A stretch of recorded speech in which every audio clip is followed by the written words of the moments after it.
Olá, amigos e amigas. Boa noite. A todos vocês que nos assistem pelas redes sociais da AME Piauí e da Rede Amigo Espírita, sejam todos bem-vindos à nossa live especial de Natal.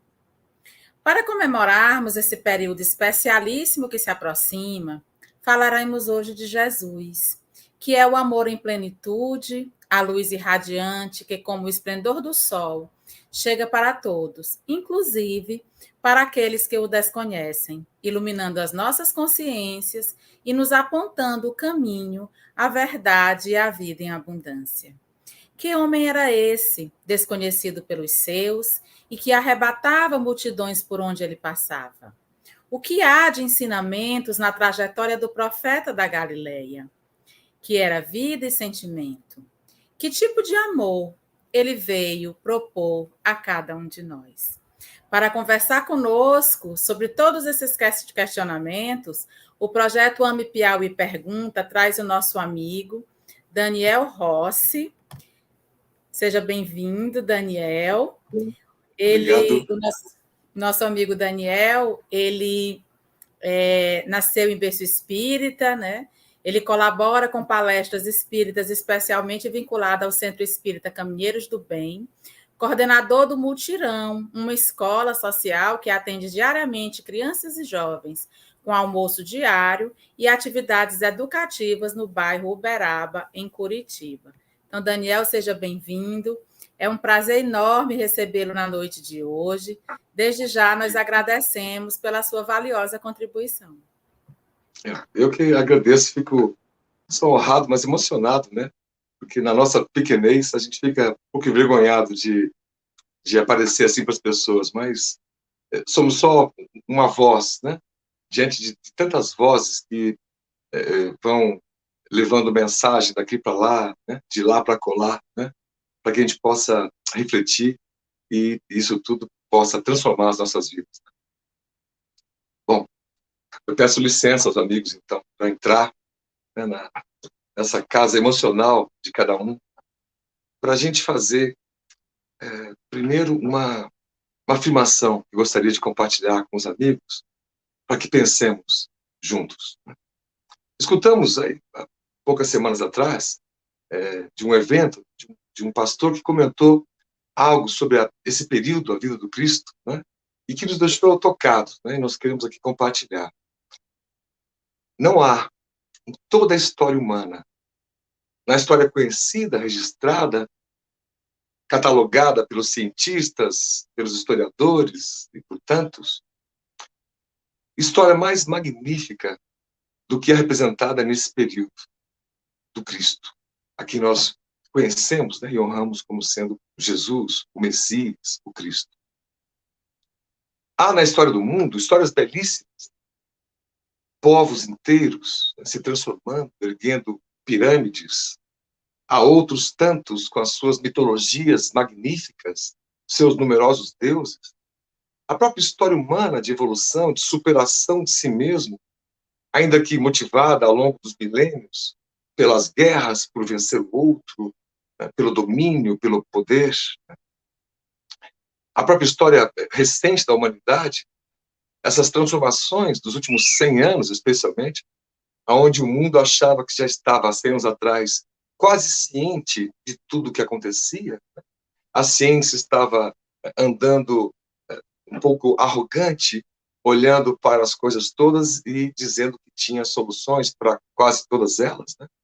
E longe disso, depois dessas afirmações prepotentes, né, da ciência 100 anos atrás, nós descobrimos, os próprios cientistas, os próprios seres humanos que vão se superando, que o universo é muito maior do que nós imaginávamos. E as coisas que formam a matéria, formam todos nós, inclusive esse universo, são feitas de partículas tão pequenas, os átomos e seus componentes, que há um universo todo ali que nós não sabíamos, que nós não imaginávamos. Há recentes descobertas da ciência, e nós queremos dizer isso para os amigos, porque todo o mundo, toda a intelectualidade que nós desenvolvemos, todo o conhecimento que nós desenvolvemos, todo avanço que nós tivemos enquanto culturas, enquanto país, enquanto cidadãos, enquanto liberdade, enquanto democracias, e toda a ciência da física, da matemática, ainda se dobrará a todos nós a mensagem de amor que foi dada há 2000 anos atrás. Nós estamos querendo dizer que mesmo entre nós todos os religiosos, aqueles que creem na vida após a morte, especialmente aqueles que creem no Cristo e sua mensagem de amor ao próximo, que supera todas as outras mensagens, porque as outras todas estão embutidas nesse tipo de amor, esse tipo de sentimento que a gente ainda está tateando a aprender. Por Divaldo Franco, nos livros do Espírito Amélia Rodrigues, nós vamos encontrar afirmativas maravilhosas acerca da simplicidade dos discípulos, que eram pessoas que tinham as suas desavenças, os seus conflitos, as suas dúvidas, todos eles. Mas todos eles foram entendendo, Amélia Rodrigues diz, que Jesus foi educando-os, ela usa essa palavra, para que eles percebessem que o privilégio da vida, ipsis literis, é assim que ela escreveu, o privilégio da vida era servir os outros. Vivendo desta maneira, o exercício de olhar para os outros, quem quer que seja o outro próximo, com um olhar de afeto, mesmo que o olhar de volta, o olhar que é lançado a você, seja de agressividade, seja de confronto, seja de humilhação. A resposta desse cristão educado por Jesus passa a ser de dar a outra face, de não se ater aos dramas do mundo, aos poderes do mundo, às lideranças do mundo, porque, essencialmente, na mensagem do Cristo, esses cristãos todos foram aprendendo a vida eterna, que é a vida que continua, que é a vida que a doutrina espírita explicou. Não é depois desta nossa vida, nós estamos mergulhados nesta vida eterna, nesse mundo dos espíritos, pois que a morte não existe. É apenas um processo de transformação e aprendizado dentro da educação que o Cristo propôs a todos nós. Nós estamos, depois dessa longa introdução, querendo dizer aos amigos todos que nós podemos encontrar consolo nesta que é a maior história de todos os tempos. Alguém com uma simplicidade que nada escrevera, que apenas por 3 anos e meio, dizendo palavras que caminhavam com o vento em direção às pessoas, foram arrebatando as multidões, que não compreendiam que, ao chegarem próximos dessa pessoa, que era o Yoshua, Jesus, eram curadas, eram tomadas como um sentimento muito profundo de que algo muito importante estava ali, nessas mensagens que caminhavam com os passos dos discípulos e dos apóstolos. Não foi de uma hora para outra que todos se transformaram. Amélia Rodrigues diz isso. E é por isso que nós estamos dirigindo a todos nós, queridos, que depois de anos difíceis de pandemia, num processo de guinado do próprio mundo, onde este reino de amor, que nós ainda estamos tentando compreender, irá se instalar, na medida em que nós possamos compreender como é este processo, mesmo entre nós religiosos, que amamos e nos emocionamos com o Cristo. O nosso dia a dia está, muitas vezes, muito voltado para a busca material, para saciar as necessidades físicas, materiais, as contas que tem que pagar, os filhos da minha família genética que eu tenho que atender, eu não consigo, não tenho tempo de olhar para o outro. Ora, mas a mensagem do Cristo era exatamente esta: olhar para o outro, tratar o outro como seu filho, seu irmão, seu pai, sua mãe. Seja um catador que passa na rua, seja um gari que está limpando o canto da cidade, dirigir-lhe um olhar afetuoso, uma palavra amiga, a um caixa do supermercado. Não são os sãos que precisam de médicos, são os doentes. Ensinava Jesus educando os discípulos que tinham dificuldade de atender pessoas que antigamente foram algozes deles próprios. O Evangelho está repleto dessas histórias, e o apóstolo João disse que há muito mais histórias que poderiam ser contadas, mas não caberiam em todos os livros do mundo. Então nós conhecemos algumas. Os mais de 30 milagres que Jesus fez, as transformações, os processos, as convivências. Como não se tocar diante da história, todas reais, baseadas em fontes históricas, dos evangelhos sinóticos, cujas histórias se somam, confirmando a própria história em si. Quando Jesus, lá no poço de Jacó, se dirige à samaritana, a mulher da Samaria, uma diferente, um povo ali, Samaria, que tinha uma dificuldade, né, de relacionamento com os judeus, e ao longo de séculos, como pôde ter a coragem de gentilmente se direcionar a ela, para explicar que a água que mata a nossa sede, a sede da alma, não saía daquele poço, mas sim dessa mensagem que ele estava trazendo.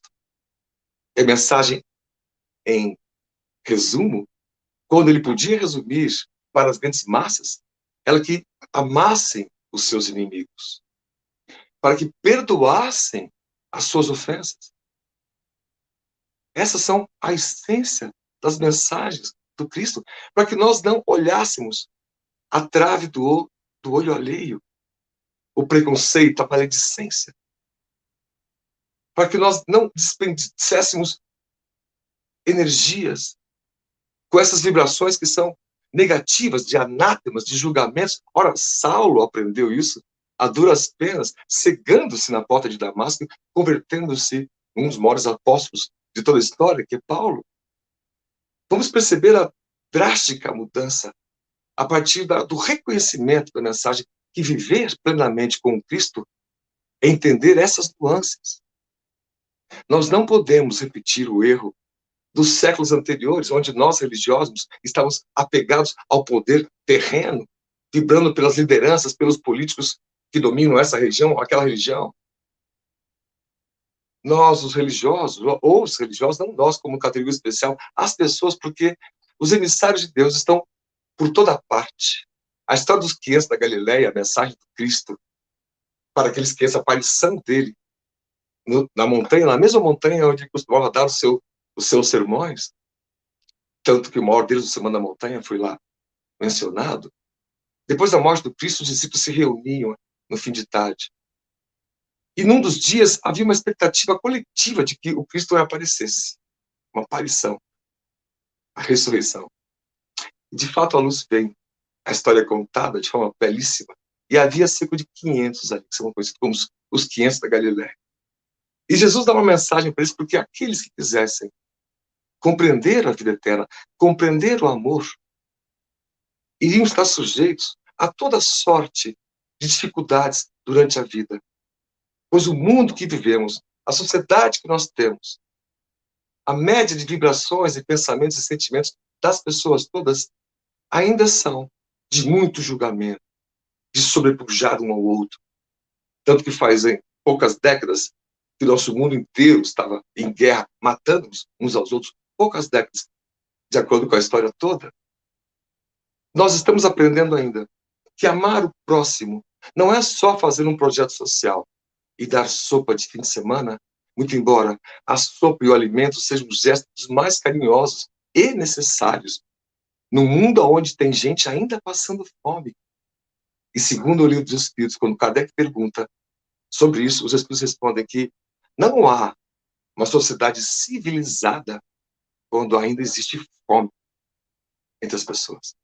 Por isso, os projetos assistenciais que matam a fome são fundamentais, mas estamos chamando a atenção para a mensagem do Cristo, que não é para matar a fome ou a sede do corpo. É a água viva, que jorra da fonte do Cristo. E ele disse à mulher da Samaria que quando ela compreendesse isso, ela seria uma fonte de água inesgotável para outros que iriam seguindo, assim no processo sucessivo, onde um ensina o outro, pela observação, pela convivência, pela família, pela dificuldade, pela superação, pela aproximação das distâncias, pela convergência das ideias antes diferentes, todas em um sentido, que é o sentido da compreensão do outro, como sendo ele tão importante quanto eu mesmo no processo de convivência. Ora, como não se emocionar com a maior história do universo, ainda que houvessem tantas histórias e biografias belíssimas, mas quando esse ser perfeito caminhava pelas praias e essas gentes simples iam seguindo, outras tantas iam sendo curadas, mas muito mais que os milagres que eram atribuídos, os fenômenos que aconteciam, que eram chocantes e maravilhavam não só os judeus, mas também os romanos e outros tantos, os samaritanos, os gentios. Como não se emocionar com alguém que não pedia nada para si, mas dizia da sua filosofia que era para nós atendêssemos primeiro os outros, que os últimos serão os primeiros nesta outra vida. Então, não julgar, amar os nossos inimigos, prestar atenção no que a gente fala, no que a gente comunica, no que a gente põe nas redes sociais, na internet, quanta energia, quanto tempo nós gastamos com debates, uma política do mundo, sem tempo para atender uma criança do próprio mundo, que ou está com fome ou não sabe juntar as letras, está com 8, 9, 10 anos de idade. E faltam voluntários nas ONGs todas, faltam recursos nas ONGs todas. O retrato das organizações sociais, que são pessoas religiosas ou não, que se aglutinam coletivamente em prol de uma causa. Vamos combater a fome naquele bairro, vamos construir casas naquele outro bairro, porque tem gente que não tem casa para morar. Mora com as estrelas. Vamos construir uma escola para dar aula de matemática, de ciência, de astronomia, de poesia, de música, de arte, de português, de literatura. Não há abraços, não há gente, não há voluntários. Se a maioria da sociedade, nas estatísticas, por exemplo, de um IBGE, dos órgãos de estatística governamentais ou ligados ao governo, apontam que mais de 90% da população, não só do Brasil, mas americana, de quase todo o mundo, é religiosa. Portanto, nós temos que entender qual é esse ato que acontece entre sermos religiosos e entender este amor desconhecido, como provoca o título do encontro, que estamos tentando conhecer há 2000 anos. Quantas histórias! Quando um centurião romano, com todo o seu poder, um centurião é alguém que no exército romano, né, na patente militar, cuidava de uma centúria, de um cento de soldados, 100 soldados. Quando o centurião romano tem um dos seus criados muito doente, acamado, em paralisia, e em Cafarnaum, quando vê Jesus, depois de curar um leproso na estrada, entra na cidade, ele para lá se encaminha, pedindo aos seus que falem com Jesus. E quando ele encontra Jesus, ele implora a Jesus que curasse o seu servo. Não era a sua mãe, o seu pai, a sua filha que estavam com ele. Era um servo, um escravo. Os romanos tinham esse direito à época. Eu estava muito querido. E aquela multidão em torno de Jesus. Ouvindo e vendo aquilo, Jesus diz de pronto, sim, vamos até a tua casa. E o centurião responde, eu não sou digno de que tu, que é a maior autoridade deste universo, entre na minha casa. Que mesmo que eu tenha autoridade sobre, represento Roma, represento César, eu não sou digno e me envergonho de ter a possibilidade que tu entrasse na minha casa. Sei que com uma palavra tu podes curar meu servo. Jesus vira-se para a multidão e diz, eu não encontrei em Israel, até hoje, alguém com tamanha fé. Essa frase é significativa porque era alguém que não era do meio religioso. O centurião romano tinha suas religiões, talvez politeístas, seus muitos deuses. Talvez ele tinha algum apego por alguma escola da filosofia grega, pelas influências da convivência geográfica. Mas ali, ele mostrara o reconhecimento de que Jesus era a salvação, era a mensagem. Não é por menos que este centurião tinha um coração tal para assim reconhecer, que estava pedindo para que Jesus curasse o seu criado, o seu escravo. Não era alguém da sua primeira convivência genética, como nós costumamos pedir e fazer. Olha, essas histórias são tão emocionantes, né? O outro centurião, já quando pede a Pedro, noutra cidade, Cesareia, não a de Filipe, uma outra, menor, porque ele queria explicações daquelas maravilhas todas que ele ouvia. Pedro foi um pouco ressabiado e não queria ir distante, mas teve um sonho. E neste sonho ele compreendeu, interpretando o sonho, para nós reduzirmos a história, que a mensagem do Cristo de paz essencialmente de aprendermos a olhar o outro como irmãos. Irmãos. Não estava restrita àqueles religiosos, devia ser espalhada, espargida para todos, por todo mundo. Assim, este segundo centurião da história, esse último que nós estamos contando, marca o primeiro que foi convertido a esta nova filosofia nascente, que passou-se a chamar cristianismo, aqueles que seguiam o Cristo. Ora, hoje a gente vê um Cristo sendo gritado, cobrado financeiramente, envolvido em políticas muito materiais, muito mundanas. Este erro já cometemos no passado. Quantos discípulos no começo não achavam que Jesus iria ser o rei de Israel? Estavam com dificuldade de entender a vida eterna, o outro reino. Quando Jesus foi processado, crucificado e morto, alguns discípulos não entenderam. Saíram de lá, como aqueles dois que caminhavam em direção a Emaús, cuja história está grafada nas estrelas. Perplexos, achando que tudo aquilo que eles acreditavam por anos, seguindo o mestre, e de repente o mestre não assume Israel. Se deixa ser açoitado, humilhado, machucado, crucificado. E eles perdem aquela fé que tinham, se desencontram em termos de alma. E estavam como muitos de nós estamos. Mesmo tendo nossa religião, nossas crenças, a gente não se sente feliz, não se sente completo, a gente não se sente pleno, a gente sente o peso dos conflitos. Ora, para todos nós cristãos que estamos nessa situação, é Natal. É a representação do nascimento do Cristo em cada um. E qualquer dia poderia ser o Natal, portanto. Destinamos uma época do ano a entender e rememorar fatos da vida do Cristo.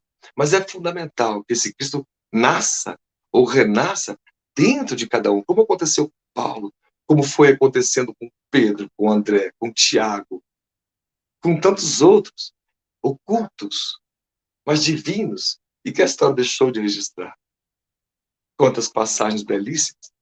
Quando nós vamos deixar, permitir que esse Cristo nasça em nós, no sentido de nós comovermos com as paisagens urbanas que não deveriam existir. Por exemplo, uma senhora puxando um carrinho pesado com o resto de coisas, com recicláveis, que seja. Nós precisamos fazer com que o Cristo nasça em todos nós, o Natal dentro de cada um de nós, entendendo que o amor da mensagem dele era a gente não permitir que próximo de nós houvesse crianças que tivessem uma dificuldade de acesso à escola, a material escolar. Não tem mochila, não tem caderno. Chove nas suas casas, é difícil até guardar a lição de casa. Quantos senhores e senhoras do Brasil, 1/3 da população, de baixa renda, acima de 60 anos, mais de 1/3, não sabe ler nem escrever. E o sonho de muitos deles é aprender a ler e a escrever. Como me ensinou uma senhora muito querida, falecida este ano, a dona Sandra. Há muitos anos atrás, ela me disse: meu filho, meu sonho é aprender a ler. E eu me senti um pouco envergonhado, porque depois de conviver um tempo com ela, eu não podia imaginar que isso seria um sonho. Eu nem sabia que ela não sabia ler, porque eu não tinha me aproximado do próximo. Eu estava fazendo caridade à distância, a entrega de um item, um ticket numa lista com o nome de alguém que recebeu um item, um benefício. E diante de toda a beleza que seja esse gesto, o controle que é necessário ter, alguns de nós, e eu estou me incluindo nisso, não estávamos lidando com o próximo de forma próxima. Estávamos lidando com o outro, chamando o outro de próximo, mas de forma distante. Como se fosse pelas redes sociais. O próximo é aquele que também entra no teu Facebook e vê todas as mensagens encorajadoras da vida, da ciência, da própria política. Olha, mensagens que põem as pessoas para cima e não que perturbem a vida de alguém, que macerem a vida de alguém. Porque a postura de perturbar alguém, macerar alguém, criticar alguém, julgar alguém, não é a postura cristã. Não é a postura do Cristo. Foi isso que ele nos ensinou a não fazer. Pelo contrário, nos ensinou a retribuir o mal com o bem. Nos ensinou a tarefa difícil de dar a outra face, ou de apresentar uma nova versão, uma nova imagem, uma nova resposta, mas sempre de forma pacífica. Nunca a mensagem do Cristo proposta pelo Cristo se deu de forma imposta, armada. Nunca. A mensagem sempre era consciencial. Quando alguém era curado, ele olhava profundamente e dizia assim: não tornes a pecar, que a volta no erro irá lhe provocar novas doenças. Quando é que a sociedade irá estar livre das doenças que nos afetam tanto? Quando nós deixarmos de sermos doentes da alma. Doentes da alma é esta atitude viciosa de só proteger os seus iguais, de ir contra os outros, de ter repartições, de ter grupos que não se afinam, que não se permitem conviver, nem próximos a uma fronteira. Como a história mesmo está cheia de etnias que não conseguem se conviver, uma tem que dominar a outra, de povos, de raças. Os espíritas têm esta bênção de, entendendo Cristo como cristãos que somos, ter essa vida eterna ampliada, explicada pelos espíritos nas imensas obras de Allan Kardec, de Chico Xavier e outros tantos. E é tão consoladora. A mensagem é tão consoladora. Se nós compreendêssemos essa mensagem desconhecida, nós conseguiríamos melhor superar os nossos dilemas. A mensagem dos Espíritos para nós é que nos perdoemos. Se nós estamos identificando que nós erramos, já demos um passo importante que muita gente ainda tem dificuldade de dar, que é reconhecer o erro. A Amélia Rodrigues comenta isso: reconhecer o erro é o primeiro passo para o processo de reparação do erro. É maravilhoso isso. Ela dá essa mensagem contando a história da mulher adúltera, uma das histórias do Cristo. E que a história ficou preocupada somente com a postura da mulher, esquecendo de analisar a postura do homem, que também cometeu adultério. Divaldo Franco vai além, imaginando o que essa mulher, moça, passou num casamento onde seu marido, né, tinha outras tantas preocupações e intenções, não tão sutis, não tão caridosas, não tão afetuosas. E Jesus não a condena, mas diz que ela não torne a errar. E na obra de Divaldo Franco, por Amélia Rodrigues, desde Tribos de Deus, entre outras tantas, há uma sequência para essa história. Quando, na Casa do Caminho, que foi a obra social que os discípulos fizeram, um meio que eles encontraram para viver neste mundo, atendendo o próximo, tendo o privilégio de atender o outro, de forma bastante próxima, ela ali passa a ser uma das voluntárias. E com o passar dos anos, ela encontra alguém que vem com muitas chagas, muito doente, que ele não a reconhece, mas ela reconhece ele. Era aquele com quem ela traiu muitos anos antes, cometendo o erro. E dessa vez ela tem a oportunidade de, colocando ele no colo, curar-lhe, atender-lhe as chagas. Mas mais do que o atendimento das chagas físicas, das macerações na pele, era a mensagem libertadora, transformadora do Cristo. Sem os seus rituais, sem as suas externalidades, somente com o nosso pensamento, escorrendo para os nossos corações, como sendo um simbolismo do sentimento. Caminhando por esta vida, participando da vida, da transformação, mas respeitando o próprio mundo, respeitando os alimentos, respeitando o outro, respeitando as necessidades, afetando o outro com o nosso afeto. Isso talvez encerre o conjunto imenso de biografias que tiveram suas histórias vinculadas ao Cristo e hoje são histórias para que a gente possa aprender. E tem todo um paralelo com os dias atuais. Cada personagem da história tem seu paralelo com os dias atuais e com cada um de nós. É como se cada um de nós, por exemplo, tivéssemos facetas da personalidade da Maria, a de Samaria, da alma de mãe de Jesus. Outras, a de Tiago, que demorou muito tempo para se desprender das tradições judaicas, entender que a mensagem do Cristo carecia de necessidade das demandas de atendimento judaico, do sábado, da circuncisão, dos ritos. Nada disso era necessário. E foram anos se superando, se reeducando, mudando de hábitos. Todos que passaram e passaram a ver a vida com outros olhos, tiveram uma mudança de hábitos significativa. E essa é a proposta do Cristo. Se os teus hábitos atuais te levam ao conflito, à aflição, temos que mudar esses hábitos atuais. Mude o jeito com que a gente acorde amanhã, mude o horário de acordar de manhã. Acorde com o sol. Mude o jeito de como você vai dormir, o agito antes de dormir. Faça como São Agostinho, quando responde a Kardec, na questão 919 de O Livro dos Espíritos. Ele diz assim, fazer como eu fazia, como sugestão, ao me deitar. Ele fazia um remember, né? Rememorava as coisas que tinha feito durante o dia, se ele tinha feito mal a Deus, a alguém, ou a ele mesmo. Pensamentos de aflição, de maldade, de agressividade, de violência que ele pudesse encontrar, que ele pudesse perceber, veja uma pequena autoanálise no processo de dormir. O espírita de hoje entende que o dormir é uma maneira do seu espírito se desprender do corpo. Enquanto este descansa, o espírito continua a aprender. E para onde ele vai? Depende das vibrações que a gente alimenta. Quais são os pensamentos que a gente alimenta no nosso dia a dia, ou especialmente na hora que nós vamos repousar. Isso faz toda a diferença na nossa noite, no nosso dia seguinte, em termos de saúde, de qualidade de vida. A mudança de hábitos e de pensamentos em direção a este amor que nós estamos compreendendo será das maiores transformações que a sociedade verá nesses anos, nessas décadas daqui para frente. A ciência se dobrará à realidade de Jesus e do amor.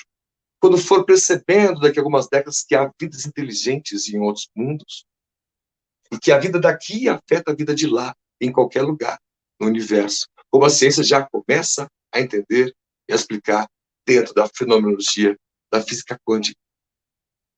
A ciência se dobrará logo mais por entender que há tipos de matérias que são muito sutis, imperceptíveis, quase imateriais, e que nossos instrumentos ainda não são capazes de frustrar. Mas daqui a algumas décadas, iremos começar a entender pela ciência que há um mundo todo que nós estamos mergulhados e que Jesus chamava esse mundo de vida eterna. A ciência se dobrará nas próximas décadas quando perceber o poder do pensamento, que é, como diz Emmanuel por Chico Xavier, lá na década de 40, energia eletromagnética. Então, a capacidade que nós temos de moldar e mudar o ambiente à nossa volta, baseado exatamente num padrão de vibração que seja de tal ordem que as pessoas que chegam próximas se sentem bem naquele ambiente. Ora, isso é perceptível por cada um de nós. Em determinados ambientes que a gente entra, a gente sente aquela coisa carinhosa, gostosa, que ali está uma psicosfera, como chamam os espíritos, né? Apropriada para isso. Você imagine quando a psicosfera do mundo for a somatória dos pensamentos, das energias que cada um vibra do mundo, e que essas são desse floreio de amor que nós estamos tentando entender. Imagina as mudanças que isso irá ocasionar em tudo e em todos. Então, que sejamos nós a mudança. Esta é a proposta do Cristo em cada Natal.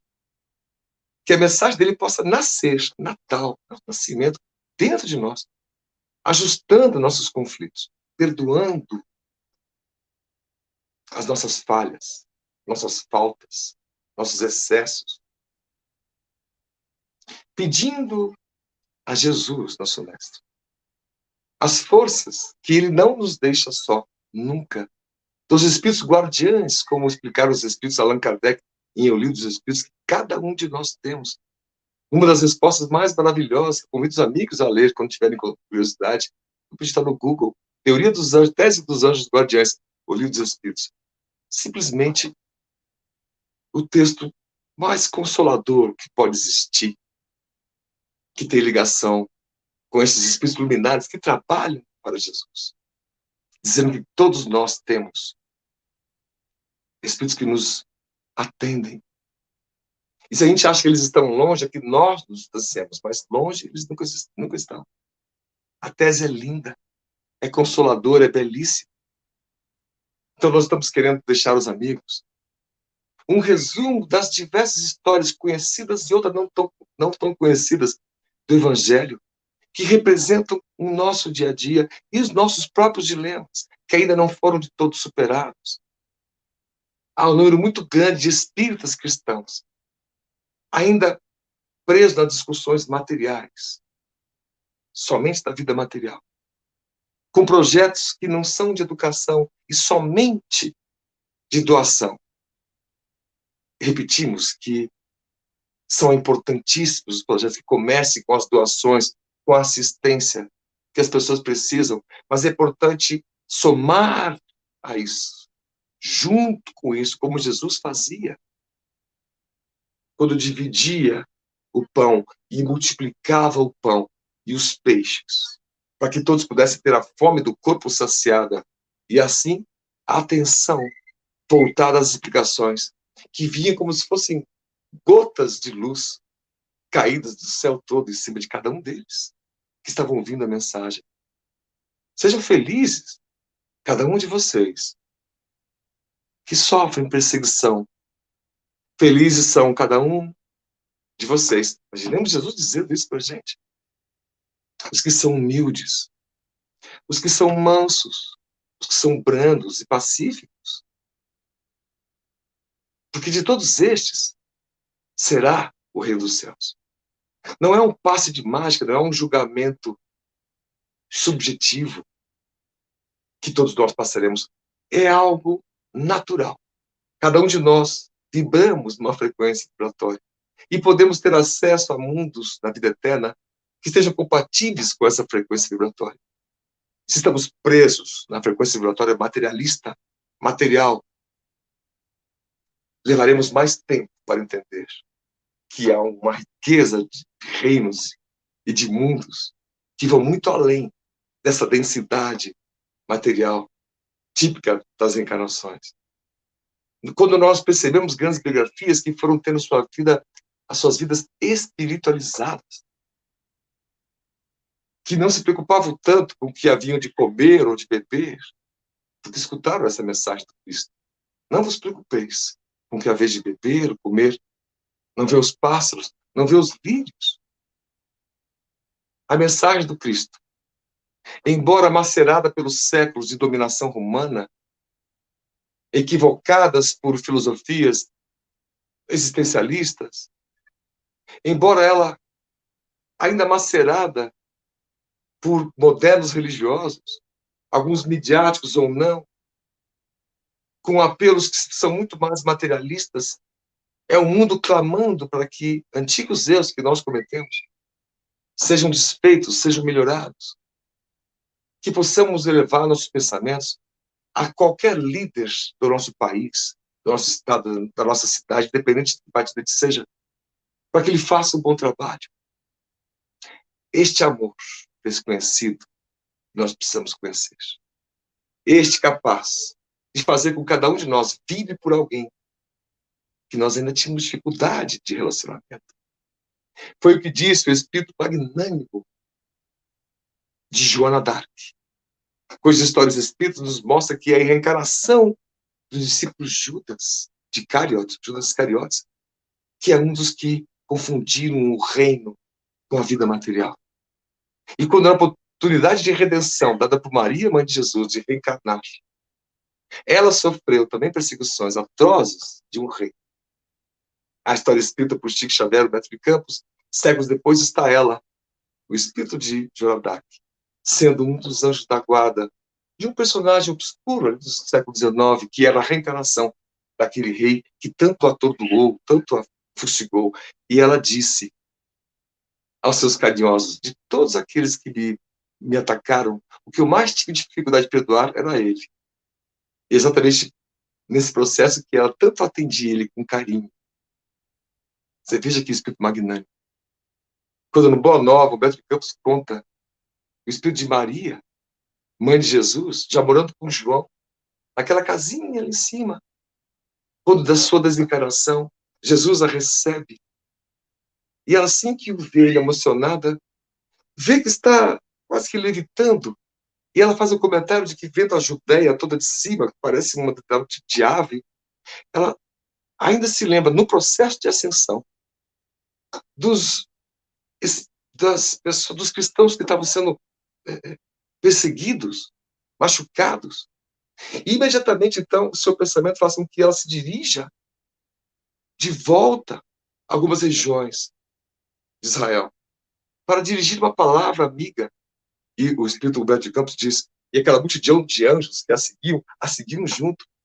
Interessante que eu observei que o primeiro gesto de Maria, mãe de Jesus, na sua desencarnação, foi já atender de imediato as pessoas que mais precisavam. Aquela leitura me tocou tanto, falei, meu Deus, a gente primeiro tem que atender as nossas coisas, nossas demandas. Quão distante nós estamos, a distância que nós estamos é equivalente à compreensão deste amor de Jesus, este amor desconhecido, cujo convite para que cada um conheça, deixe entrar nos seus pensamentos, na sua razão, deixe entrar nas suas preces, deixe escorrer pelo seu coração e, por exercício, passar a vibrar por todos, indistintamente. O amor do Cristo não faz nenhuma distinção, de nenhum tipo, de nenhuma ordem. É o amor que salva, é o amor que cura, é o amor que evolui, é o amor que tudo suporta, que tudo crê, que tudo espera. E é isso que nós esperamos aos amigos todos. Muita paz a todos por hoje e por todo sempre. E um ótimo Natal a todos nós mais uma vez.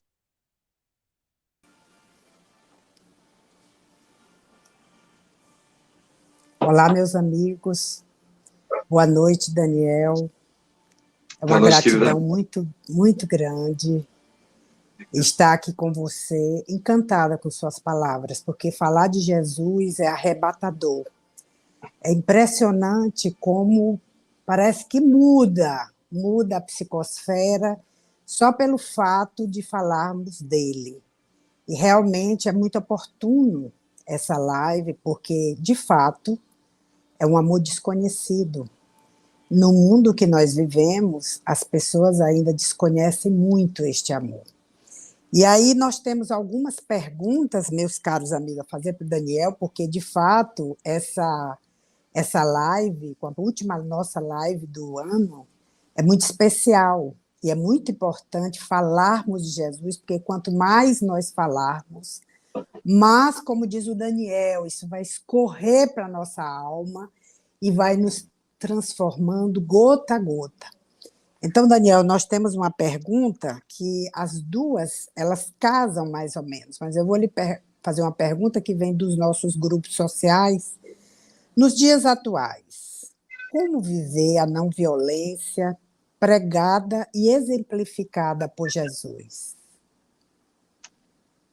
Puxa, primeiro dizer aos amigos que, com muita humildade, nós não temos pretensão de ter as respostas, né? Eu tenho uma especialidade pessoal que é ter muitas perguntas, né? Então as respostas nós vamos encontrando juntos, né? Bom, não tem como falar de não violência e não lembrar de um dos personagens. Certamente, como diz Jonas de Anjos, um dos missionários do Cristo, que foi Mohandas, né? Mohandas Karamchand Gandhi, né? Como apelidado, né? O Mahatma, a grande alma. A sua vida foi, em boa parte, destinada a compreendermos a não violência. E, de uma maneira estereótipa, assim, externa, visual, simbólica, é fácil compreender a violência, porque ela é feita de gestos, gritos. Mas há de pensarmos naquela violência muito implícita, dos sarcasmos, da maledicência, aquela só pensada. E como diz Kardec, um pensamento é alguma coisa, é uma ideia, né? Quase plasmada, se pudermos dizer, plastificada no mundo espiritual, né? Mas invisível, mas é alguma coisa, né? Que se dissipa, né? Também com a própria força da natureza das coisas, como diz Raul Teixeira, o médium de Niterói, né? Abramos a janela para deixar o sol entrar nas nossas casas, para que ele queimar as nossas ideoplastias, as ideias que são plasmadas nas rotinas, daquelas violências pequenas das relações humanas. Um fica bravo com o outro, então não faz o café, esconde açúcar. Na sala de aula, no trabalho. Um esconde uma informação do outro, porque não gosta do setor, um setor não gosta do outro. Aquela que a gente passa na portaria de um prédio e não cumprimenta o porteiro. Ou se a gente cumprimenta o porteiro porque moramos há anos lá, não sabemos o nome dele, são violências. O não fazer o mal, não fazendo nada, é em si uma violência, diz Jesus. Você se omitir, sabendo que há pessoas padecendo próximas a você, sabendo disso, você podendo e se omitindo, ou se esquivando, ou encontrando inúmeras outras prioridades para colocar na frente, para dizer, não tenho tempo de fazer tal coisa. É uma vocação, um chamamento. No fundo, todos temos esse chamamento lá dentro, para irmos em direção ao próximo, no sentido da não violência. Mas são muitos os chamados, são poucos os escolhidos, no sentido de que são poucos que fazem esse exercício de, ao ter dificuldade com um vizinho de um prédio, por exemplo, de relacionamento, ser o primeiro a estender uma mão, a fazer uma cartinha, a escrever um poema, a dar um presente, né? a tomar a iniciativa da paz. Né? A paz é uma ação. Eu me lembro quando eu tive a chance de ir com a minha mãe, Elza Rossi, né? Ela me levou para participar de um dos anos, né, do projeto de Divaldo Franco, Missão pela Paz, em Salvador, e é belíssimo, reunindo as religiões mais diversas, com as suas interpretações diversas, os amigos das igrejas pentecostais, amigos da igreja católica, das igrejas orientais, das igrejas dos tempos africanos. Quando os religiosos conseguem conviver em paz, é porque entenderam, conseguem conviver com não violência, é que estão compreendendo suas próprias religiões. No mundo isso foi muito difícil. A minha geração, eu cresci vendo notícias no jornal, da televisão, onde minha mãe mora hoje em dia, na Inglaterra com a Irlanda, entre cristãos, entre católicos e protestantes, a guerra entre eles, os carros-bomba, em nome da religião. A nossa geração viu guerras religiosas entre fundamentalistas de uma religião, fundamentalistas de outra, né? Querendo matar, atingir os seus semelhantes. Nós estamos ainda vendo resquícios de fundamentalismo religioso nos dias atuais. É preciso exercer a não-violência como Cristo. Diante de anátemas que a ti são lançados, não revidar. E não ser o primeiro a jogar pedras. Atire a primeira pedra àquele que estivesse em pecado. Poderíamos traduzir para os dias atuais. Atire o primeiro post àquele que estivesse em pecado. Atire o primeiro Twitter. Atire o primeiro, né? Aquele que estivesse em pecado. Ou seja, não podemos repetir erros que já causamos, né, em nome da violência nos séculos e reencarnações anteriores. Nós estamos aprendendo a recuperar o anseio pela vida, pelo outro, né, por mais diferente que o outro seja ou possa nos parecer. Eu diria só isso, né? Um belo exercício diário de convivência pacífica. Convivência pacífica, e precisamos tanto, não é? Daniel, você falou duas coisas assim que muito importantes. Primeiro, o Sermão da Montanha, o divisor de águas. Não é? Jesus, quando cantou esse cântico belíssimo que ecoa até hoje, o Sermão da Montanha, ele modificou o panorama da Terra. Porque naquela época, né, os déspotas que sempre existiram, mas naquela época era muito cruel, não é? E Jesus veio com o seu cântico de não violência, de paz. E aí você citou também o Gandhi, não é? Que de uma outra cultura, e que diante, quando ele leu o Sermão da Montanha, ele viu e disse: o Ocidente só precisa disso, não é? Perfeito. Então, realmente, o Sermão da Montanha, para quem não conhece, se deixar envolver por esse cântico, é muito, muito atual. Mas nós temos uma pergunta também da Morgana, que é uma internauta que sempre está presente, a quem nós agradecemos muito, Morgana, a sua presença constante no nosso pergunta. Então, ela pergunta: Daniel, como devemos fazer para que vivamos os sentimentos bons do Natal durante todo o ano? Poxa, querida Morgana, você vai repetindo o que disse na primeira pergunta, né? Assim, de forma pessoal, eu me lembrei de uma vez um amigo espírita da casa onde nós começamos a frequentar na mocidade, aqui quando em Curitiba, aqui na SER, Mauro, ele dizendo que uma prece, né, é a elevação dos nossos pensamentos. Até quando ele diz isso, é no sentido disso, né, o padrão vibratório muda, né? A gente passa a vibrar num outro padrão, durante a prece. Já houveram, inclusive, estudos científicos sobre a meditação, né? Há publicados em Harvard, né? Quando monges, né, em meditação, e áreas do cérebro que eram mais afetadas ou não, das emoções que eram afetadas ou não. Um estudo maravilhoso, e que a gente ainda está começando a compreender. Mas o Mauro dizia, depois que passa a prece, a gente é absorvido pelo dia a dia, parece que aquela radiação, aquela emoção que a gente está vivendo, ela vai se esvaindo rapidamente, porque a gente vai colocando em lugar dela as emoções do dia a dia, do trânsito, né? Você sai do seu espírito, sai, entra no carro, já pega um trânsito, parece que toda aquela hora de emoção que você passou, né? Saída da peça do Divaldo, você sai emocionado, sai. Aquela saída tem aquela confusão, fila, as pessoas já ficam nervosas na saída. É como se ela perdesse aquela vibração boa que ela estava muito rapidamente. Fazendo esse paralelo com a resposta, no Natal a gente sente, né, a emoção, porque é uma psicosfera, é quase uma emoção coletiva, uma data destinada a isso, né?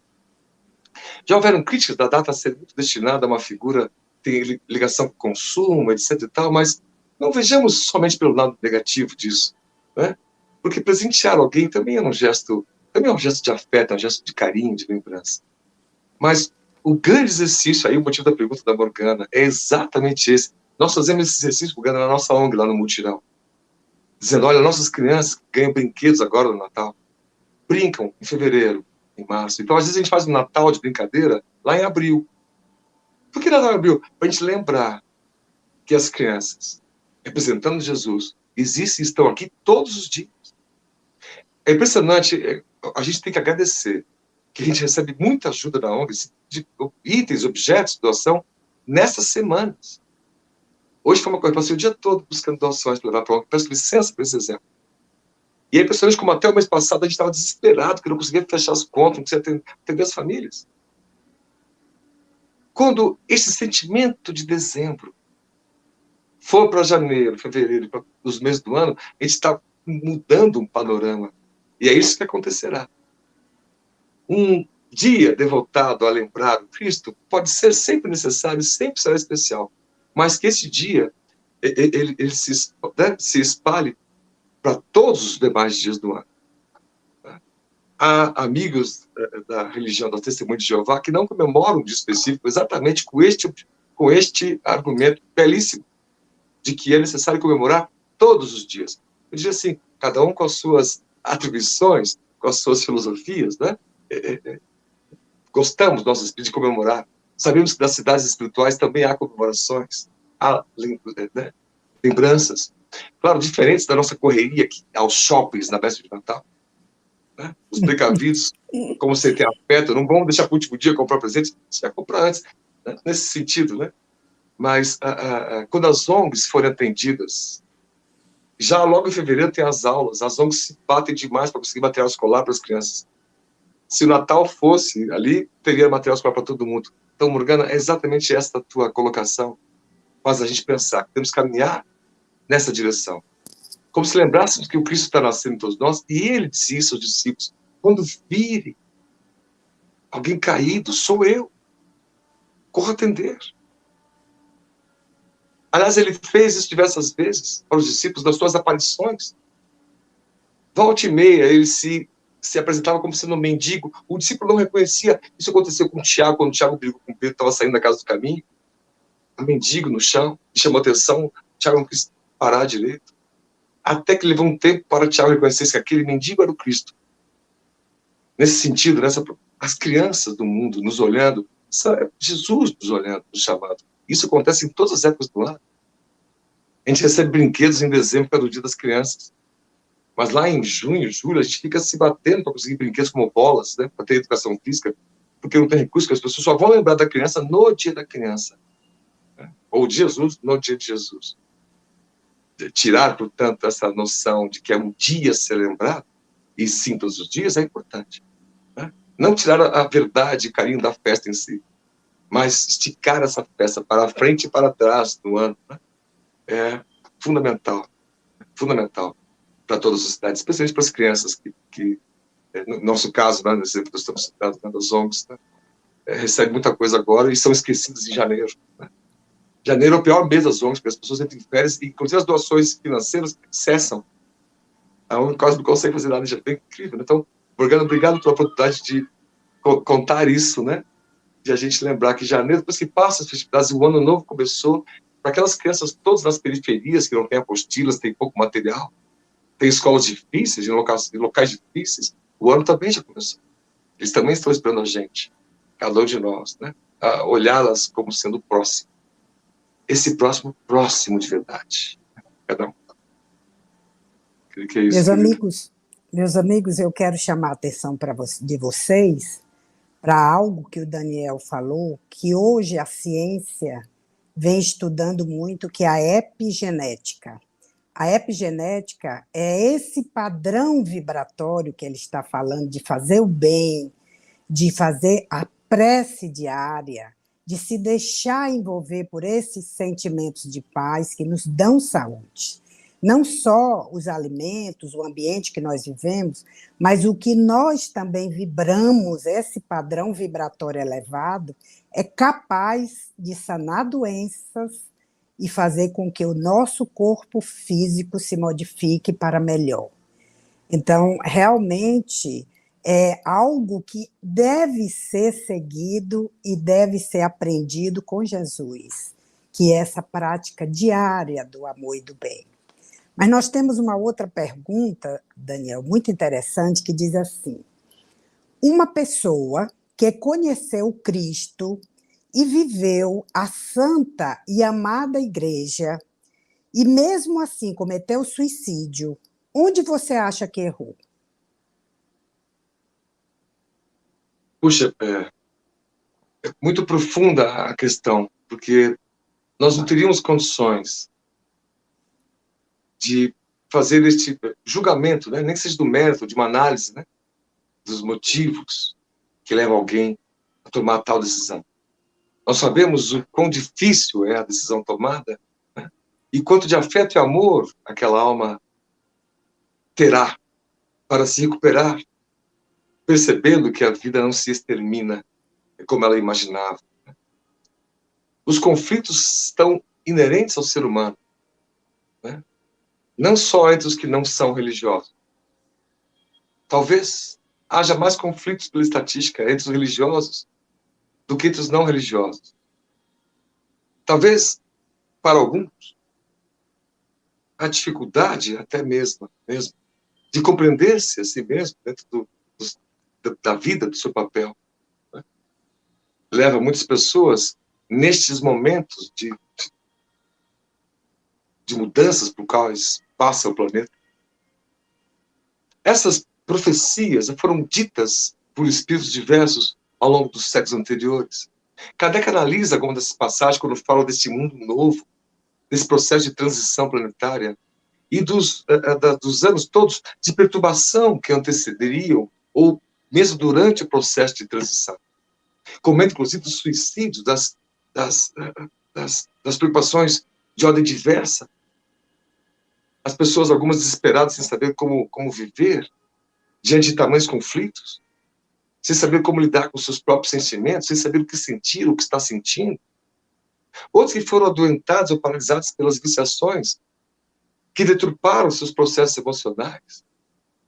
Por isso, nunca haverá, por parte de um cristão, um julgamento de um outro irmão que possa cometer assim, mas sempre a nossa vibração, para que se recupere, porque sabendo que havia mais energia vital a ser vivida e que foi interrompida, aquele tempo de interrupção deverá ser reequilibrado por aquele mesmo Espírito noutra oportunidade. Deus nunca pune. Aliás, é frase de Pedro: o amor cobre a multidão dos pecados. Nós tivemos acesso à literatura espírita que comenta, inclusive, dos vales, onde as pessoas, com seus momentos de tormento, se encaminham nos processos de suicídio e de outros processos. André Luiz, escrito por Chico Xavier, nos ensinou que suicídio também é o tipo de vida desregrada que possamos viver no dia a dia, e não um gesto externo, simbólico, que representa o fim.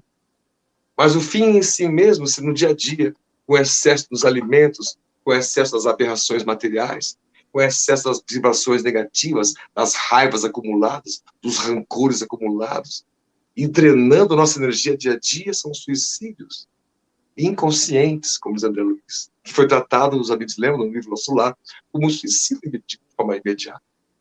A todos devemos ter a certeza de que terão seus olhos abertos pela espiritualidade, em cada momento e no momento certo. Mas, resumindo e voltando à pergunta sem os seus pormenores, os conflitos são inerentes ao ser humano. A religião está para que possamos compreender a vida, e nessa compreensão da vida, nós temos o consolo e atenuados os nossos conflitos. Mas muitas religiões, ou muitos de nós religiosos, ao contato que temos com a religião, ficamos só com a parte esférica, só com a parte externa, só com a casca, só com os rituais, só com os símbolos, só com os apetrechos. Nós não mudamos nosso instinto em direção aos sentimentos, como diz o Evangelho segundo o Espiritismo. Quando os Espíritos respondem, no item outro, na lei de amor, que no início nós só tínhamos instintos, mais avançados e corrompidos, sensações. Mais instruídos e depurados, temos sentimentos.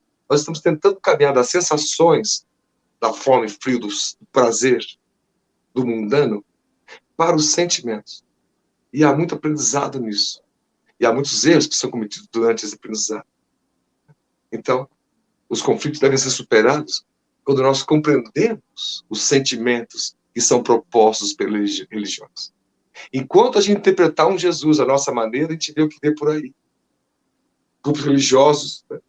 ou citando frases de Jesus com a arma na mão, e até espíritos achando isso legal, bonito, e postando. Há uma incompreensão de um Jesus da paz, de um Jesus sem armas.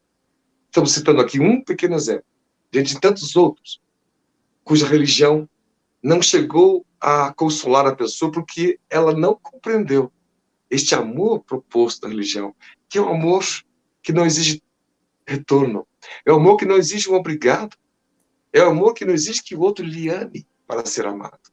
É um amor espontâneo, é um amor incondicional, como diz Jesus muitas vezes aos seus discípulos, amar sem impor condições. Eu não amo só se a pessoa me ama, só se a pessoa me respeita, só se gosta de mim. Eu amo porque ela é uma pessoa. Eu amo porque ela é algo criado por Deus, assim como amamos os animais, a natureza. Esse processo de abrir, de conhecermos o amor, é o processo que nós todos estamos sendo convidados nesse mundo em transição planetária, onde os surtos acontecem em todo lugar. Devemos estar vigilantes para não sermos engolidos pela máscara do desânimo, pelo desespero, pela desesperança.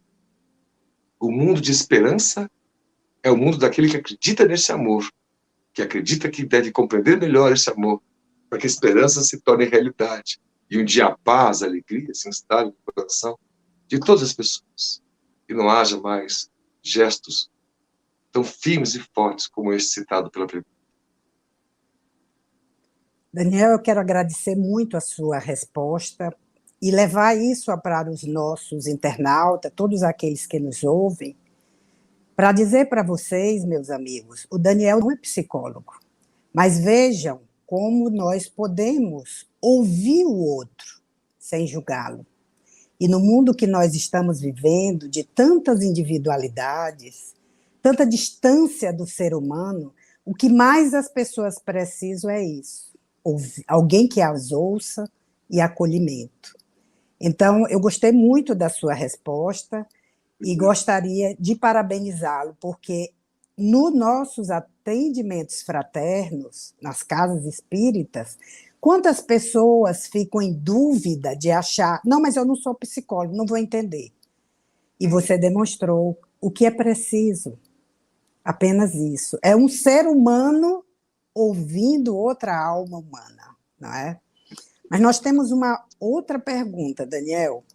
Às vezes as pessoas que sofrem muito e que tudo parece estar sendo do contra, acham que Deus e o Cristo não se importam com eles. Como ajudá-los? Bom, amigo, me veio uma inspiração de dizer algo quando você querida Cátia, falou do Sermão da Montanha, que Gandhi havia dito, né? Se todos os livros do mundo fossem queimados, restasse somente um trecho, que é o Sermão da Montanha, nada seria perdido. Né?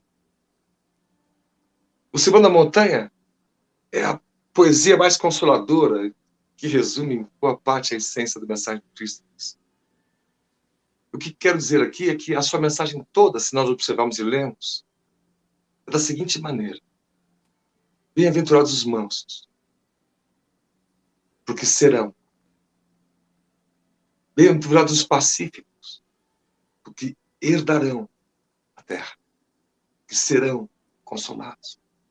Podem reparar que, à exceção da primeira, as demais frases, todas as orações, depois que Jesus diz, bem-aventurados, felizes são aqueles, porque serão, terão, no futuro. Primeiro é necessário, então, superar os obstáculos da mansuetude, da doçura, propostas no Sermão da Montanha.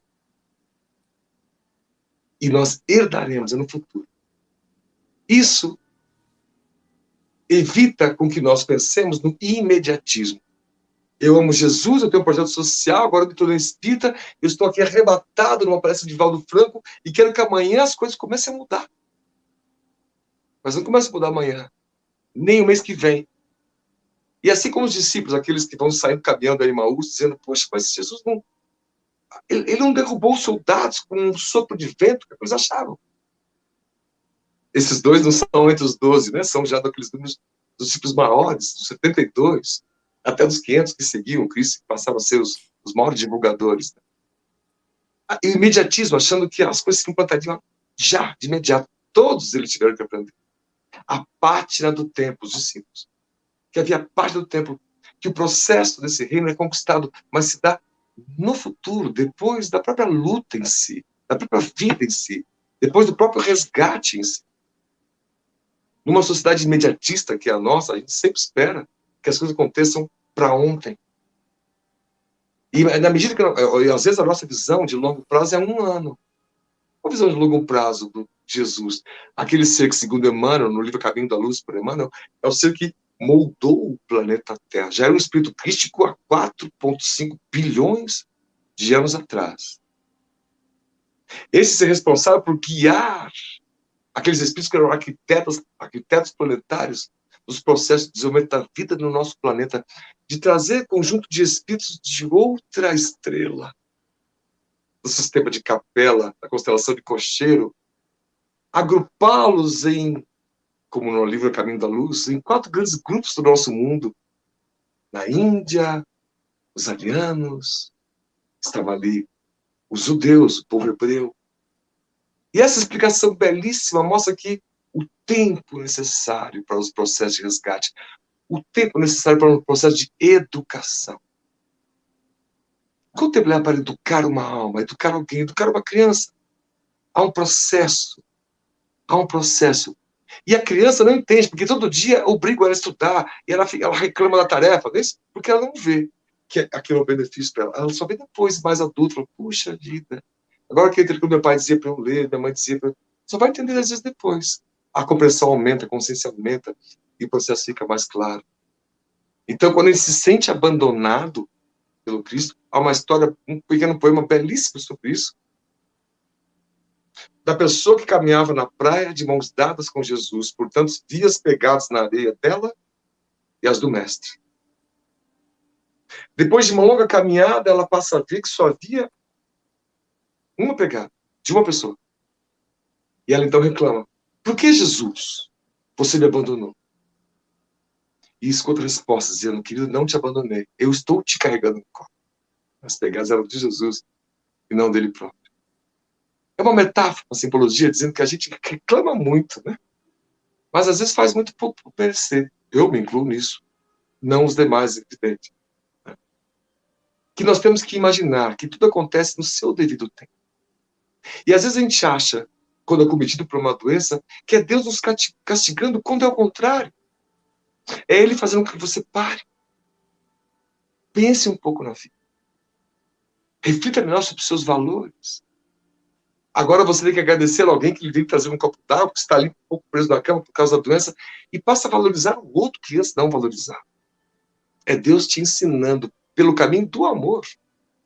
Como diz o médico Jorge Andréa, no espírita, né? Histórico, Deus dispõe de caminhos inimagináveis para fazer chegar a sua perfeição até você.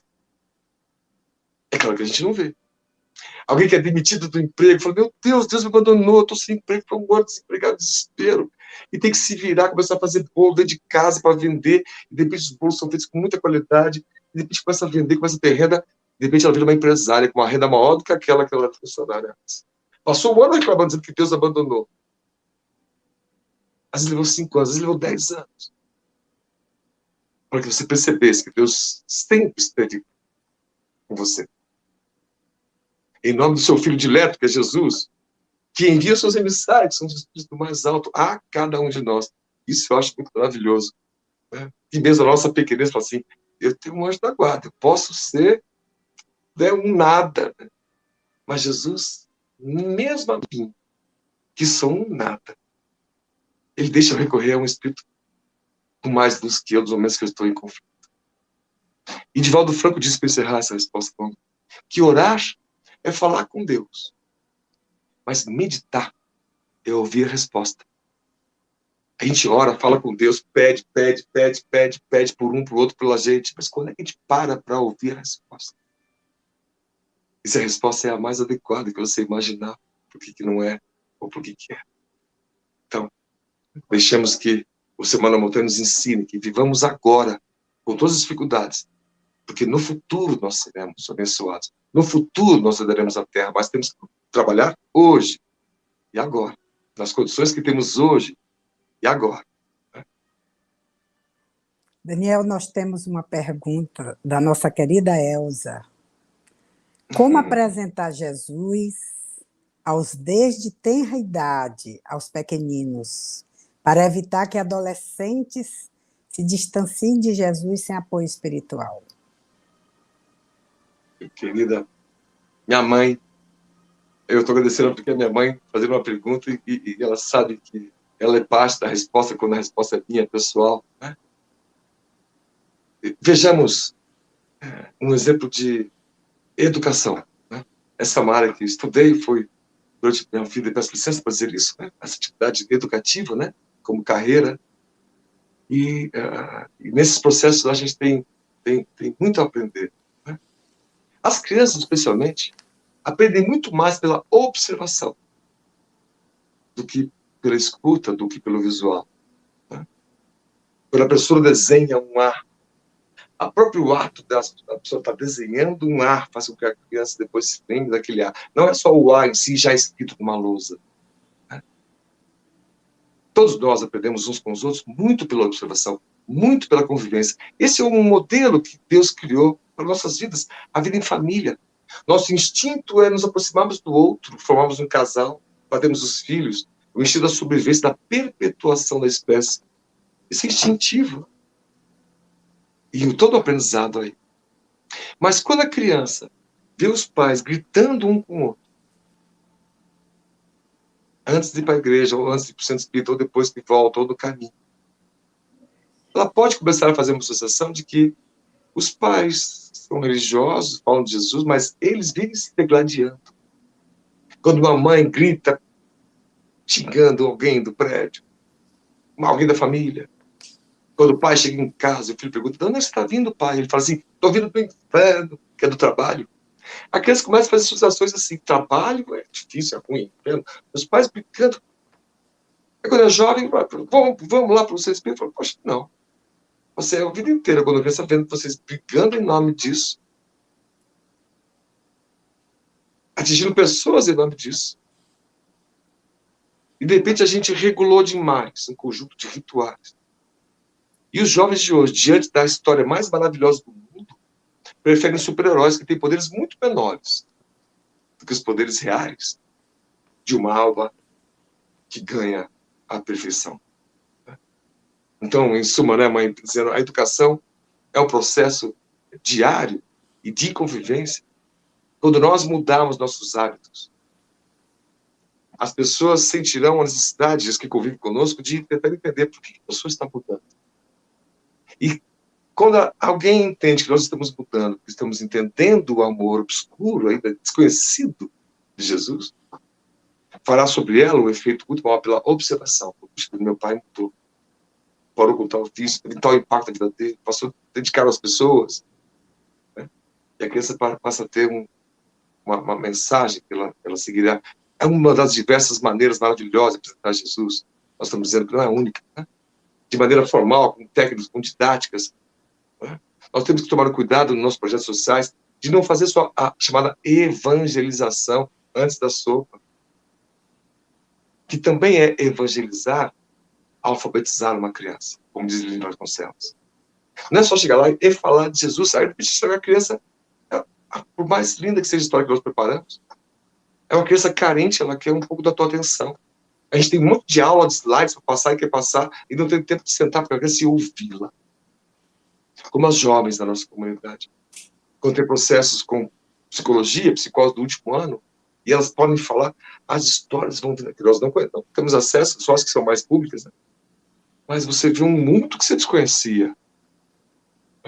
É o processo e a chance de elas entenderem que um consolo para a vida delas é entender a mensagem do Cristo, não aquelas que estavam habituadas, que foram impostas muitas vezes pelas suas religiões e que não mudavam o panorama da vida delas, mas esta outra, né, que é de dentro para fora, né, que é a de ela, ao colocar seus dilemas, vai entendendo que Jesus a ama, mesmo com seus dilemas, porque assim ele amava a todos os pequenos. A todos. Então, muito pelo nosso exemplo das gerações de agora, né, para frente, né, para as gerações futuras, né, que possamos exemplificar, né, os líderes religiosos possam também dar sua contribuição, né, não só líderes, os religiosos todos, né, os que trabalham, os que falam, os que postam frases de Jesus, que vivam um pouco de tudo aquilo. O que o mundo não pode mais é postar uma frase do nome de Jesus para atacar alguém. Isso virou um padrão, não só aqui no Brasil. Isso não deve ser mais repetido. Né? Isso deve ser compreendido para as futuras gerações. O que é isso, mãe? Daniel, tem uma pergunta aqui muito, muito importante para que a pessoa espera a sua resposta. É uma mãe desesperada. Como apresentar esse amor desconhecido a alguém que se aniquila todo dia, que se droga todo dia e se nega a ser ajudado? Esse é um dos processos dos mais difíceis, né? Nós temos um contingente de pessoas que estão se abatendo por diversos motivos viciantes, não só especificamente as drogas. Nós temos diversos outros hábitos que são negativos e que são viciantes, que são repetidos no dia a dia. Né? A própria raiva que alguns acumulam na vida. Né? Acordo com amor, acordo com raiva, passo o dia com raiva, reclamando, vão dormir, sempre satisfeitos, sempre julgando os outros, a tudo e a todos. Né? Vão se alimentando de algo negativo, fazendo com que elas não percebam a qualidade da vida que possam ter, como um vício qualquer outro. Né? Aí nós precisamos envolver muita psicologia humana nesses processos. Vejam os amigos que, falando em termos de religião especificamente, quase que somente nossos irmãos das igrejas evangélicas têm trabalhos voltados às pessoas que têm as suas viciações. Há muitos projetos de diversas outras religiões, mas temos estatisticamente nas cidades, são muito comuns nas zonas mais rurais. As pessoas têm acesso. Nós conhecemos um jovem em Itajaí, querendo fugir do local desse. O pai deixou ele, o pai desesperado, não sabia mais o que fazer, deixou ele lá, num projeto social onde eles conviviam, faziam alimentos, né? cultivavam a horta, né, etc. E o jovem não queria ficar lá. Eu fiquei imaginando o desespero do pai, da mãe, sem saber, eles não sabiam mais o que fazer. Lembrando que nosso trabalho como pai ou mãe sempre será amar e dar as melhores condições. Às vezes a melhor condição não é aquela que a gente imagina, né? Porque a ciência às vezes vem e diz, olha, para aquele jovem que está viciado no crack, às vezes a mãe tem que fazer tal coisa, porque senão ele vai vendendo tudo. E é um aprendizado da própria psicologia humana, e que a tua área, Kátia, domina muito mais do que a gente. Mas diremos em termos de percepção religiosa, que nós não percamos a fé, que apelemos também pelo auxílio do mundo dos espíritos. Para que durante os efeitos, quando passam das drogas, e a pessoa está dormindo, que esse espírito desdobrado possa receber também o seu quinhão de ajuda, e a pouco e pouco consiga se liberar disso que lhe prende, é um grilhão. Se a pessoa soubesse os processos de obsessão que tem por trás disso, que às vezes não são decisões dela conscientes, embora ela seja responsável pelas suas decisões, muito afetadas pelos processos obsessivos, também um tempero do mundo em transição. Então é preciso observar isso com todo carinho com as mães e pais que passam por isso. É necessário buscar a ajuda da medicina humana, da psicologia humana e também, né, dos trabalhos espirituais, né, dos obsessivos, né, que certamente tem muito vínculo das pessoas que estão passando por esse tipo de dificuldade. Né? E a mãe, sempre a redenção de uma mãe, sempre o coração de uma mãe. Maria, mãe de Jesus, sempre estará aí para ser para a senhora uma referência de consolo nos momentos de maior desespero que a senhora tem. Daniel, eu tenho um livro que há muitos anos é um livro de cabeceira, do Plínio Salgado, chama-se Vida de Jesus. E Certo. tem no capítulo 14, o Cordeiro de Deus. Era um homem de um pouco mais de 30 anos. Veio sozinho e misturou-se na multidão. Não tinha o aspecto áspero dos profetas, nem a atitude autoritária dos escribas e doutores da lei. Vestia uma túnica talar de linho branco e um manto de lã vermelha, dos tecidos de Damasco, Magdala, Tiro. Os cabelos louros escuros eram penteados à moda nazarena, e a barba lhe dava ao semblante reflexo de ouro antigo. Ninguém notara a presença daquele homem no meio da turba que se aglomerava em Salim, junto ao rio onde João batizava e pregava. Agora eu lhe pergunto, Daniel, o que este homem fez em sua vida? Que coisa, né? Puxa, que coisa, né? Que coisa, né? A gente está tentando compreender este homem, né? Que se apresentou para a gente como um homem na figura do gênero sexual que tinha que se apresentar como homem, mas certamente já ganhou a perfeição dos espíritos que nem precisam apresentar a testa daquela maneira, estão já numa dimensão de perfeição. Como entender o sol? É nesse sentido que nós estamos tentando compreender Jesus na minha vida. A cada história que ouço da minha mãe, ou ouço quando estudo para as palestras, há uma modificação de ficar assim, estupefato, né? Diante de tanta grandeza. Isso nos vergonha, porque a gente precisa caminhar tanto ainda, tendo tanto acesso à informação. Que homem maravilhoso, que quando chega ali para o seu primo, praticamente, que é o João Batista, João o reconhece e diz assim, não sou digno de batizá-lo. E Jesus diz, com a sua humildade, que também era infinita como ele era, dizendo assim, que se cumpram as profecias. E minutos antes, Jesus, quando caminha em direção àquela fila, está João pregando, e Jesus falou mais à frente aos discípulos sobre João, dizendo que ele era Elias, que havia de reencarnado, portanto, que foi um dos maiores dos profetas. E eu lembro então de João, o impacto de João em Jesus, nesse sentido, né? Que João dizia, quem tem 2 túnicas, dê uma a quem não tem. Quem tem 2 pratos de comida, dê um a quem não tem. Arrependam-se dos seus erros. A salvação está chegando. E depois de salvação entra na fila, que é o próprio Jesus. e vai transformando um a um. Olha, são 35 curas no Novo Testamento que são descritas pelos evangelhos. Jesus fez milhares de curas. As histórias são milhares que não estão grafadas, não puderam ser grafadas.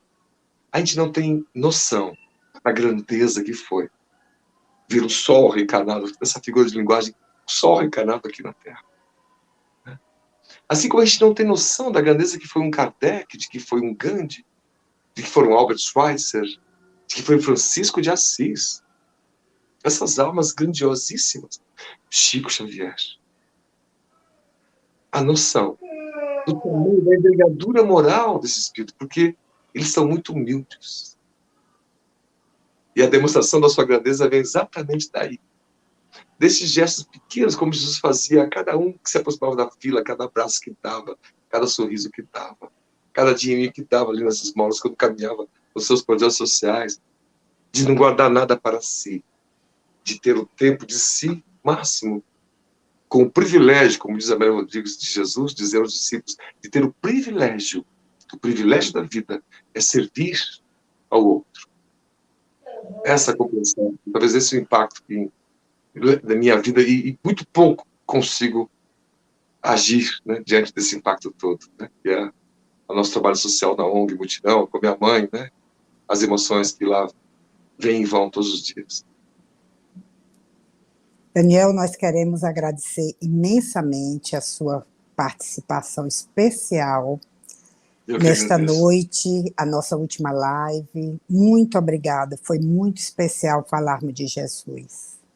Eu gostaria de convidar a Cacilda para retornar aqui conosco, para encerrar, deixando a minha gratidão também a todos os amigos internautas por estarem participando conosco. Então, Daniel, o primeiro sentimento é de gratidão. Obrigado a você. Pela maneira tão suave, doce, histórica e amorosa com que você falou de Jesus. Foi muito bom fazer essa viagem no tempo, imaginar cada cenário por onde Jesus passou.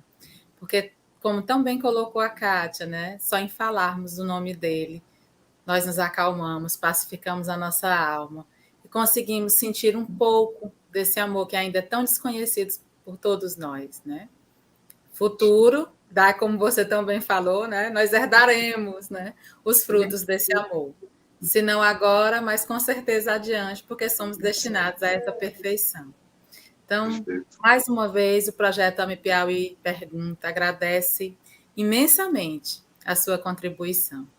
Agradecer a Kátia pela condução das perguntas e agradecer de uma maneira assim enorme a todos os amigos que estiveram conosco. Foram pessoas de todos os lugares do mundo, né? A gente tem aqui vários comentários, né, muito amorosos para você. As pessoas gostaram muito. E sim, e dizermos, né, que iremos fazer uma pausa no projeto AME Piauí Pergunta agora por conta das festividades do Natal, mas nós retornaremos no dia 6 de janeiro, né, com uma nova programação pensada e feita com muito carinho para cada um de vocês.